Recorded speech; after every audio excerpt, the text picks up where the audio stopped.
Hey,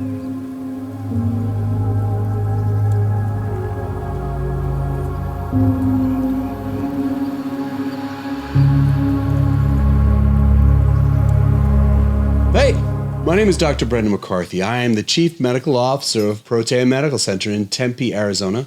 Thank you so much for tuning in and welcome. I am here today to talk a little bit about labs. You know, last episode I discussed the benefits of looking at a CBC from a deeper perspective and what we can tease out, looking at the white blood cell ratio, looking at the size of the red blood cells, different things in there. And today I want to talk about another lab that we use, another panel we use, and how I can use the information from that to have a better understanding of you as a person. And that's this comprehensive metabolic panel. The CMP is the workhorse of the practice in a lot of ways. And I use that lab to understand a lot about you as a patient. The CMP, or the metabolic panel, is a gathering of information from your blood associated with renal function or kidney function. It's associated with how healthy your liver is. It helps me understand the impact of electrolytes throughout your body, how well you're maintaining electrolyte balance, and whether you're absorbing potassium through your diet, which is one of the more important ones here in Arizona. So let me dig deep into it with you. And why I'm doing this is because, as I mentioned before, and I'll bring this up again, you go to your doctor's office, they get this data, and they only tell you when things are really far off. But they don't tell you when things are just a little bit moving in the wrong direction. If you're going to see me every 6 months to look at your thyroid and make sure it's fine, it really doesn't cost me anything to sit down with you and spend a little extra time. And we don't bill it differently. This is just part of a normal visit. It doesn't cost me anything to sit down with you and go over this lab and talk to you about kidney filtration, talk to you about protein intake, talk to you about hydration and electrolytes. It doesn't. And the difference it makes in your life can be significant. The first thing I tell people when I look at the metabolic panel with them is that, you know, the random fasting glucose is not the most accurate indicator of blood sugar over time. You know, we rely on the hemoglobin A1C. The hemoglobin A1C is a 3-month average of your glucose.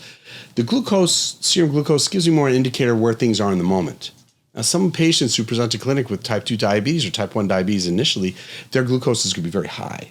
But sometimes I'll see the glucose fluctuating a little bit on these labs, so I don't always hold the fasting or non-fasting glucose very seriously. I just kind of just look at it and I consider where the A1C is. I consider where triglycerides are, a few other things in there. So I am thinking about this, but this is not the most important one. And why I'm kind of being nuanced with that is because when a person presents and they have a fasting glucose at 98, they're like, I'm almost diabetic.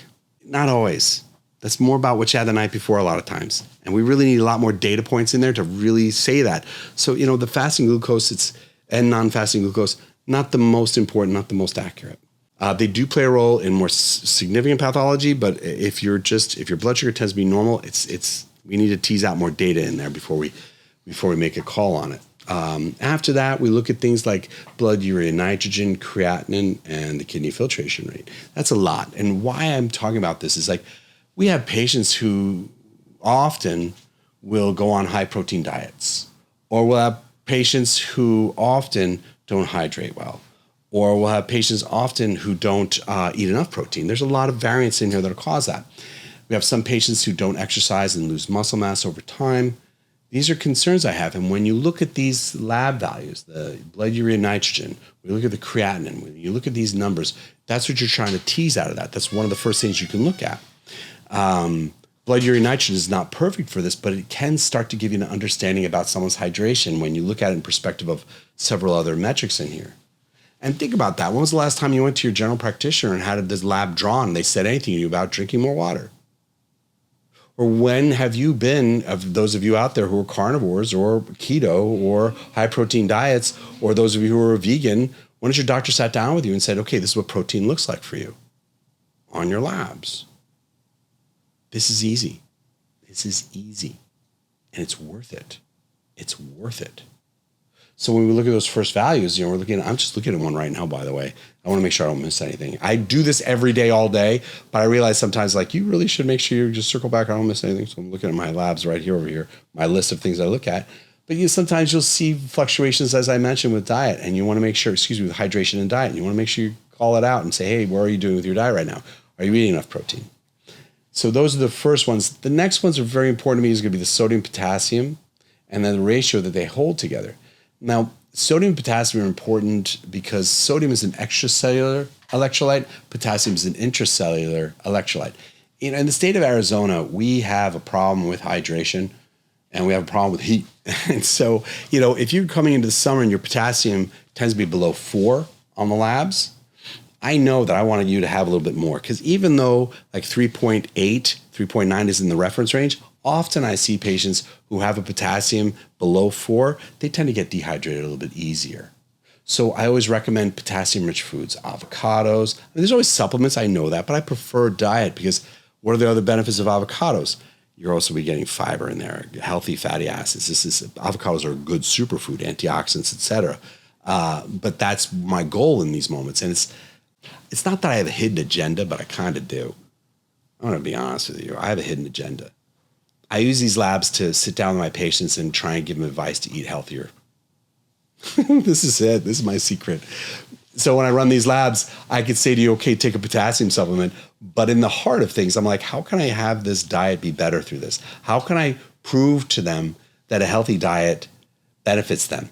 And lab work really helps me do that. So we'll talk about them, where's your sodium and your potassium? How high is your potassium? Is it good? Is it not enough? Sometimes, and this is important too, you have patients who have blood pressure issues. I look at that ratio of sodium to potassium, and that helps me understand whether their blood pressure is associated with sodium, because that can be a factor in here. That is important.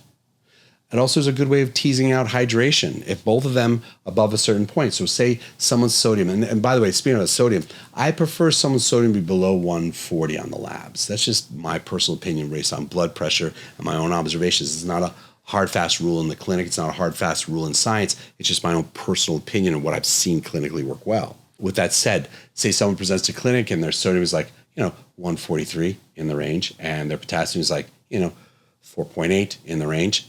I'm suspicious that they're dehydrated because those two numbers are a little bit at the higher end of the range. That means it's sort of like, think of this, their body's a little salty.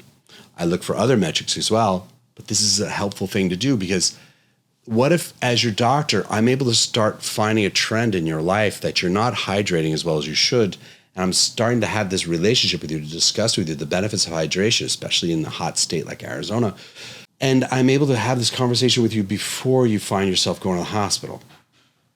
Because this is a lifestyle thing about hydration and taking care of your electrolytes. That is a lifestyle thing.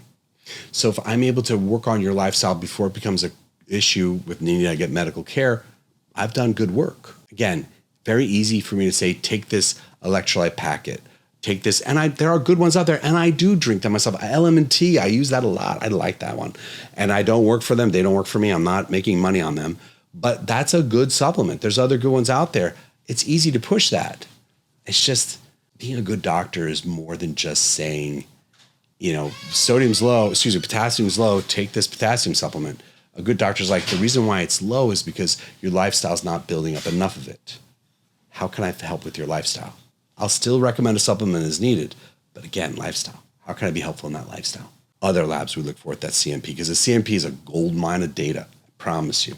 And this is an interesting one that I may get some blowback on, but I'm going to do it anyway. Carbon dioxide. I learned this through my son's nephrologist years ago.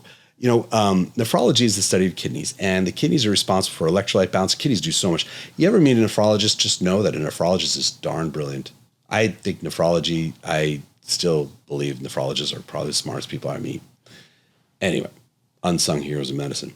Carbon dioxide is a way to understand the pH of the body, so to speak. And the range for the CO2 is 20 to 30. That's most labs, that's their reference range. And when you eat proteins break down to amino acids. The net effect, or called the renal acid load of those foods, it makes your body acidic. So the more protein you eat, the more it moves you towards 20, okay? The more vegetables you eat, because they're full of alkaline compounds, and also when you're eating fruit, it's going to move you more towards 30 because there's alkaline compounds.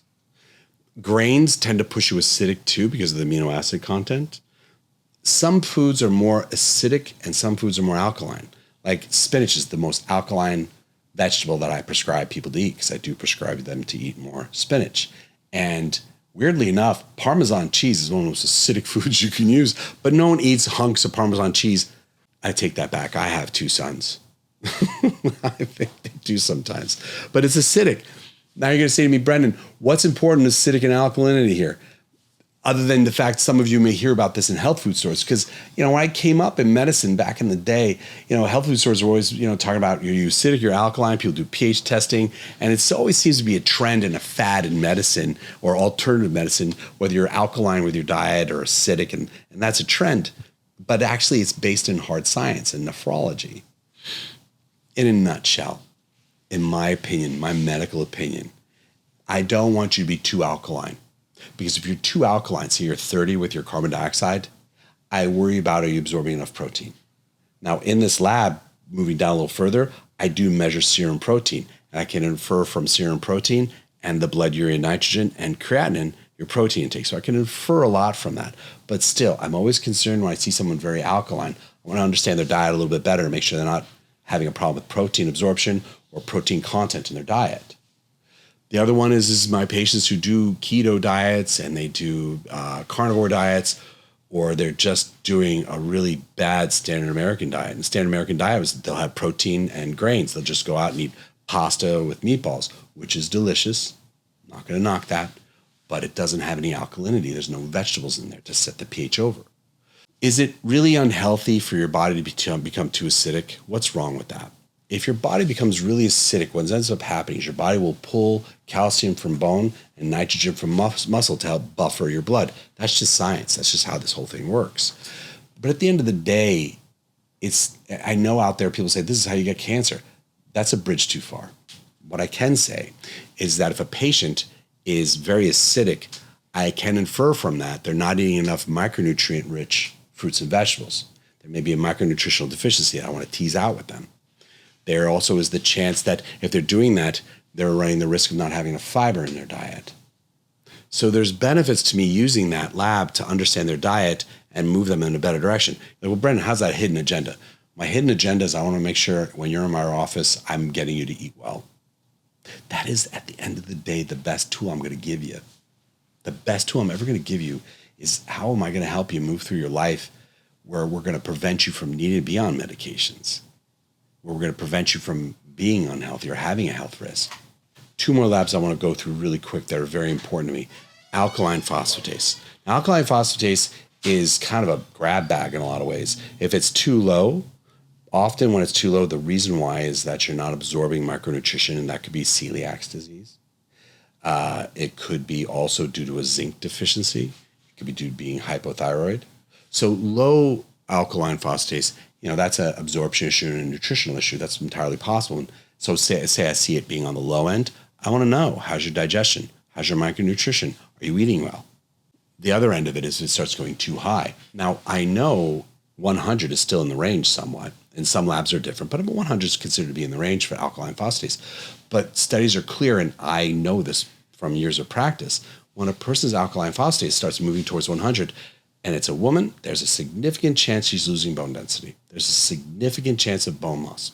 I need to be aware of that, especially when I do endocrinology with women and estrogen. That has to be on my radar. Of course, we need to do DEXA scans as they're scheduled, and we make sure we're monitoring that. But I know not all of my patients do DEXA scans on time like we ask, and that's okay. And there's no benefit to shaming a person. You didn't do your DEXA scan, naughty. That's not good medicine either. But I want to be a better doctor than just, well, you didn't do your DEXA scan, so that's it. Sorry, I'm not going to give you any information on that or help you. If I see your alkaline phosphatase at 100 or 120, I'm going to talk to you about it. Like, this is why I want a DEXA scan. I want to understand you. I need to understand you as your doctor. I'll say that. I'll say I need to understand you as your doctor. My patients are my patients. So long as you're my patient for life. So when I see you in the room, I'm expecting to see you for the next remainder of my life, remainder of your life, because I'm not retiring anytime soon. So part of that is to make sure that nothing sneaks up on us. That relationship that I have with my patients, I cherish it. Your trust means everything to me. And so say you're nervous about getting a DEXA scan, you're afraid of having that process done, and that's okay. We all have our nerves and our fears, and we all have our things. I'm not going to shame you, but I'm going to do my best to help you understand. I'm going to work with you. I'm going to help educate you and meet you where you are. I'm going to do my best to make that right. The last two labs I want to go over real quick because they're important ones to me is the liver enzymes, ALT and AST, alanine aminotransferase, and aspartate aminotransferase. Why are those important? The liver enzymes is a good way for me to measure and understand how good your detox pathways are going. Your body generates metabolic waste every single day, and that's a part of life. And you put the metabolic waste, it goes through your system, and certain molecular size gets filtered out by the kidneys, certain molecular size goes out by your liver. That's fine. This is how the body works. And when your body has a lot of metabolic waste, your liver is going to be under a little bit of duress, and you're going to see those liver enzymes start to climb up. What really pushes liver enzymes elevated, I find in clinic, is people who are taking a really poor diet when they're eating a lot of processed foods. Now, processed foods, let's be very clear about what that means. When you eat a food that's been treated with compounds to stabilize it for a shelf life, these are synthetic antioxidants. Your body is made to only absorb certain things because your body was made for food. Your body's made for food. And synthetic antioxidants are not food. Synthetic antioxidants stabilize food so that way it doesn't go rancid. There's a benefit there. I get it. And we don't want food to be rancid on a shelf. I see this. I know this. It's just if you eat that, understand that there's a consequence to your body. Your liver has to look at this synthetic compound and say, what is this? It's like a Rubik's Cube. You're like, your liver is not one of those kids who can slam a Rubik's Cube together real fast, you know? You're like, what is this? Your liver's like, what is this thing? Your liver's like, well, you want me to figure this out? And you are. You're like, okay, let me figure this out. So you're going to sit there. You're going to try and your liver's going to process this out. Get rid of it. And you're going to see your liver enzymes start to creep up. You see your liver enzymes get higher because your liver's like, I have to process this now too. Other things that do it, you take in NSAIDs. And I find that, or NSAIDs are Tylenol, Aleve, any of these other medications, pain relievers, a lot of them, your liver looks at it and says, I don't get you. I don't get it. So it's a Rubik's Cube again. Your liver's going to have to figure out how to clear that. And I catch patients doing this. Sometimes they didn't realize, that it's not okay to do Tylenol PM every night for sleep. And they thought that's fine. And there's no shame. I'm not going to shame them, say, naughty, it's bad. That's not good medicine.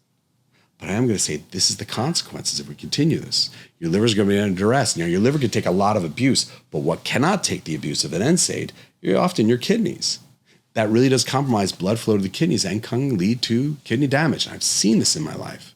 I've seen this.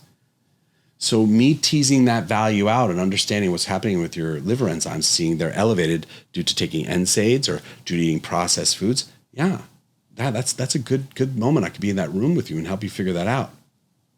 Alcohol is another one. During the years of COVID, I saw more alcohol move through my patients than normal. And we can all laugh about this, and people can talk about it as they wish. But as a physician in a room with patients, I know how anxiety affected us as a people. And we all have our different ways we went through COVID, and it was not fun in the least. I understand alcohol in these moments. I do. I also understand when women move through that premenopause state in their 30s to their 40s, that's as progesterone goes down. You have more anxiety, more depression, more insomnia. I know alcohol a lot of times is the way people will self-medicate. I see that. I know that. I can never be in your life and tell you how much you drink alcohol. I'm not living with you. I don't see consumption rates. I know that. I know it's hard to understand, hard to get data from patients on how much they actually consume. What I can do is look at these lab values and give you honest advice as to how this is impacting you and the impact it has on your health and where your body's moving in that direction. There's more detailed information I can draw after that. So if I see the liver enzymes, AST, aspartate aminotransferase specifically being a little bit elevated, but it's not always just aspartate. Sometimes alanine aminotransferase can be elevated a little bit higher with alcohol excess. I can see that too, but usually it's the aspartate. So when that's a little bit elevated, there's other labs I can pull in there, and I can sit down with you and have that conversation about your health regarding alcohol consumption. Again, I can only be the person that tells you how it's doing physically with you. I know that over consuming alcohol affects us emotionally, mentally, socially. And, to the degree that my patients open up to me and have that conversation, we can have that conversation. But when it comes to the biology of it, that's a pretty clear-cut case for me to be able to evaluate that with you. So that's how I approach a comprehensive metabolic panel and why I go into great depth with it and why it's important to me. I hope this helps. Thank you so much for tuning in. Thank you so much for being a patient at Protea Medical Center, and I hope to see you around the clinic.